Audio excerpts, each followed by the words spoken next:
Hello friends and my dear students, I am here with a new topic of real-time operating system, and that is priority based service discipline for switched network.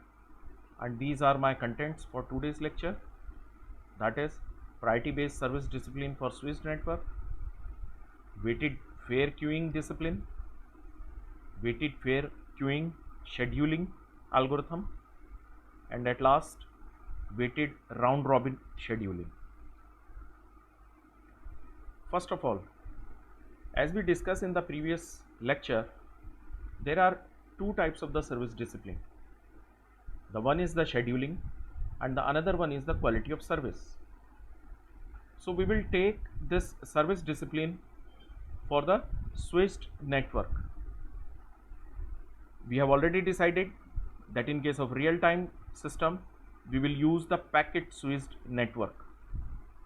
And now we are going to schedule the packet based on the first criteria, that is the priority. So first of all, we will discuss the priority based service discipline for switched network. So in a priority based service discipline, the transmission of ready packets are scheduled in a priority driven manner. There are some priority, based on that particular priority we will schedule the packets which are buffered in a queue.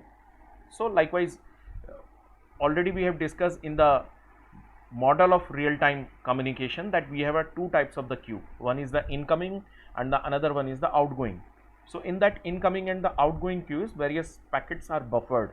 So those buffered packet are served in a priority based, in case of priority based service discipline. There are various kinds of the disciplines in priority based. Those are weighted fair queuing, that we will discuss in detail today, delay earliest due date, jitter earliest due date, and the rate controlled static priority. Now let's take the first discipline, which is the weighted fair queuing discipline. And again, it's a very important algorithm, and you should understand the basic criteria. What is the basic criteria for that? So it's a non-preemptive algorithm for scheduling the packets in a switched network, and it is a rate allocating service discipline. On what rate the packet is served or the packet is being served between the incoming and the outgoing queues. It provides each flow with at least its proportional fair share, that is the most important part, fair share link capacity. So based on the capacity of the queue, it will provides the flow of each packets, and it also isolate the timing between those flows. That's why it is also called as packet by packet generalized processor sharing algorithm. The weighted fair queuing algorithm shares the processes within one packet transmission time, regardless of the incoming pattern.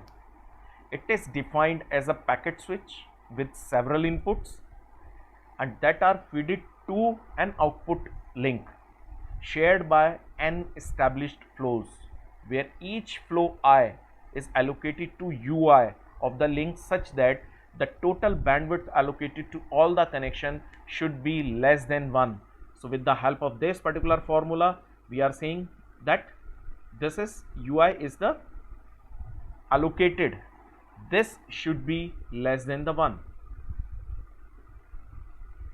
Now queuing is the result of congestion of an interface.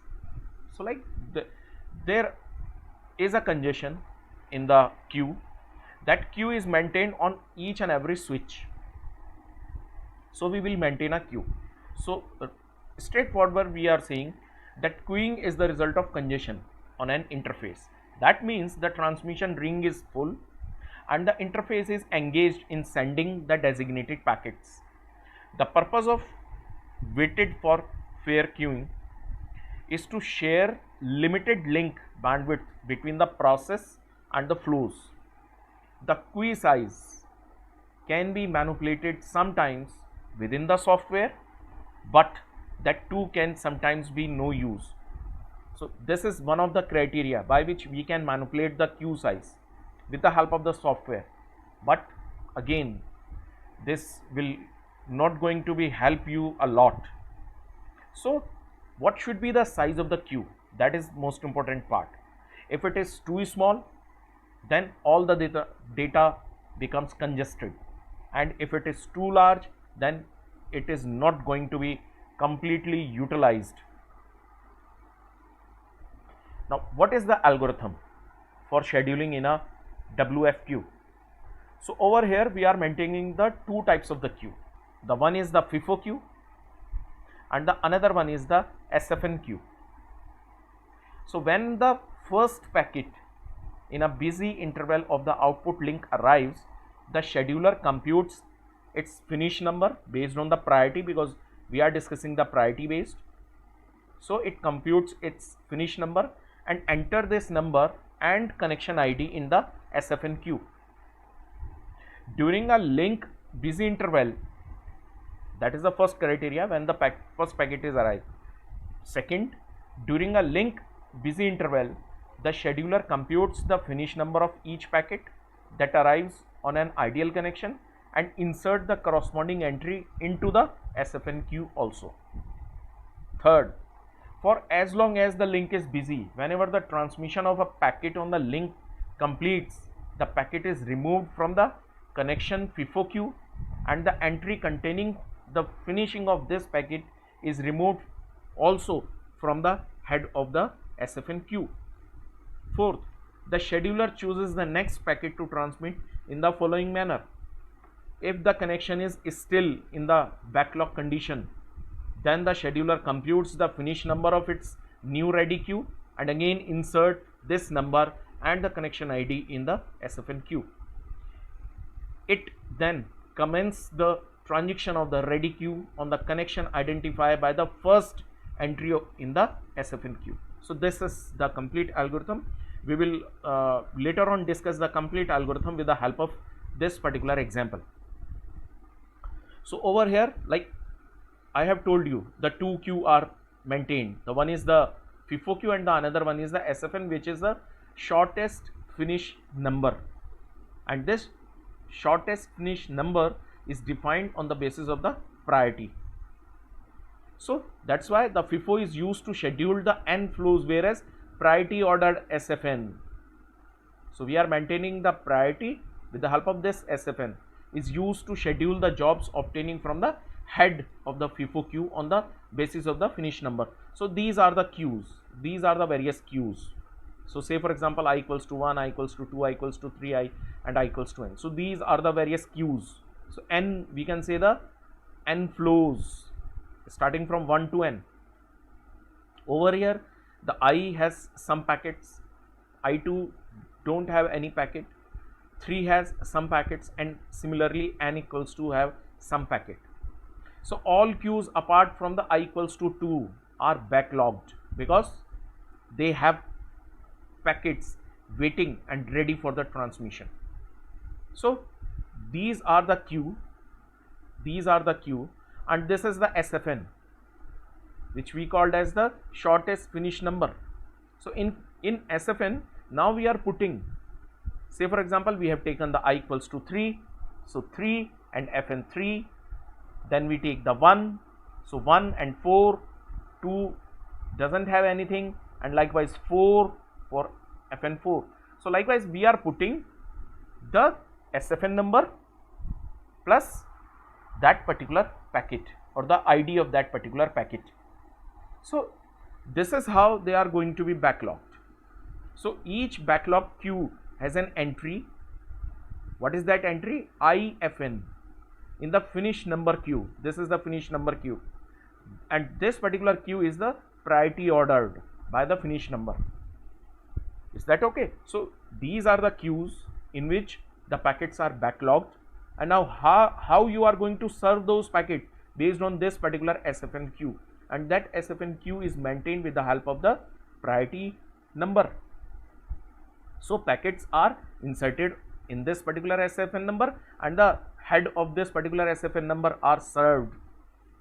So this is the complete algorithm for the WFS. Now the another criteria is for the round robin service, as we have already discussed in the case of the operating system or in case of the real-time scheduling. So there is a round robin service. So one criteria is the priority and the another one is the round robin. But over here we are discussing the weighted round robin service that we have already discussed in the real-time scheduling. So the next is the weighted round robin service discipline for switched network. So message in a switched network are pipelined through the switches. So the message are queued on the switches. So earlier packets in a message are sent from a switch without having to wait for the arrivals of the later packets, because they are not going to interlink. But now in case of real-time data, a first packet is interlinked to the second and then third. There cannot be delay. If the data is not the, we can say the real-time data, then there can be delay between the one packet to the another packet. But now that has to be on a constant rate. So for scheduling message transmission through switches and for pipeline mass jobs in general, the weighted round robin service scheme offers an excellent alternative to the time driven, or we can say the priority driven messages. How? In case of time driven, it is better than the time driven. Why we are saying it is better than the time driven? Because it does not require globally synchronized clocks. In case of time driven, we have to be the timing of all the jobs or all the queues, then and only we can schedule. So in that there has to be a global synchronized clock, and it is better than the priority driven scheme also because it doesn't require any sorted queue. In case of priority, there is a sorted queue which is maintained by the SFN queue earlier in the WFS queue, which we have already discussed. So due to the above advantages, weighted round robin is a good practical choice for constant bit rate traffic, that is your voice and the video data. Now this is the weighted round robin scheduling, as you know very well. In case of round robin scheduling, the jobs are placed in a FIFO queue and the jobs at the head of the queue execute for the one time slice. If it doesn't complete within that time slice, it is preempted and put it at the last of the queue. There are n jobs in the queue, so each job gets one slice every n unit slots, and this is called as the one round. Now weighted round robin is the extension of this particular algorithm, which we have already discussed in the round robin manner, in which each job I is given to a weight WTI. So not exactly is given to the one slice, it is given to the weight of that particular process or job. So a job with weight WTI executes for WTI time slice each round. So accordingly we will maintain the rounds. Okay, how these are going to be maintained? Like for example, this is 1, 2, 3, 4. So what is the congestion ratio? If the congestion ratio is higher than for this I equals to n, then but obviously the process or the jobs are served more in case for I equals to n, and for I equals to 2, if there is no jobs, then we will not give any time slot for this particular job. So a job with weight WTI executes for WTI time slice each round, and the length of the round equals to the this particular WTI. Now the following are the variants of weighted round robin scheme that has been proposed for scheduling message transmission in a packet switch network. Those are like these are the some variations in weighted round robin. Those are the greedy round robin discipline, stop and go algorithm, hierarchical round robin algorithm, and budgeted round robin algorithm. So that's all for the today's lecture. In the next lecture we will discuss some medium access control. Thank you.